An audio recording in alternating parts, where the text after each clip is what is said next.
First Regional Director Kasaligan Cup, matagumpay na nagbukas sa Police Regional Office 6.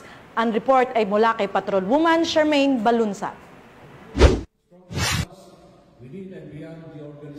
Nagtipon at nagkaisa ang mga miyembro ng kapulisan at mga civilian gun enthusiasts sa formal na pagbukas ng First RD Kasaligan Cup sa pangunguna ni Police Brigadier General Josepino Diligan, Regional Director ng Police Regional Office 6 na ginanap sa Pro 6 Multipurpose Hall, Camp General Martin Chupelo B. Delgado, Port San Pedro, Iloilo City. Nito lamang 21 ng Oktubre taong kasalukuyan. Ang nasabing aktibidad ay isang PPSA Level 1 handgun at PCC sanction match at PNP Marksmanship Enhancement Competition na binubuo ng 6 na stages at may minimum of 120 rounds. Ang RD Kasaligan Cup ay isang paligsahan sa pagbaril na layuning palakasin ang disiplina, husay at pagkakaisa sa pagitan ng kapulisan at ng komunidad. Dumalo rin sa nasabing aktibidad si Ginoong Glicerio Subok, Acting President ng Falcon Bay Gun Club Iloilo, na katuwang ng Police Regional Office 6 sa matagumpay na pagsasagawa ng kompetisyong ito. Itinampok din sa aktibidad ng isang ceremonial shoot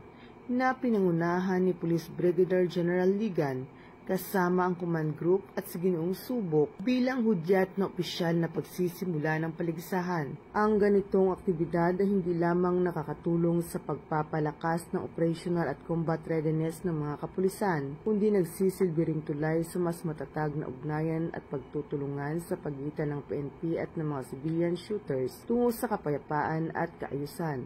Mula dito sa Western Visayas, ako ang inyong Police News Network correspondent, Patrolwoman Charmaine Balunsat, alagad ng batas, tagataguyod ng Balitang Pulis.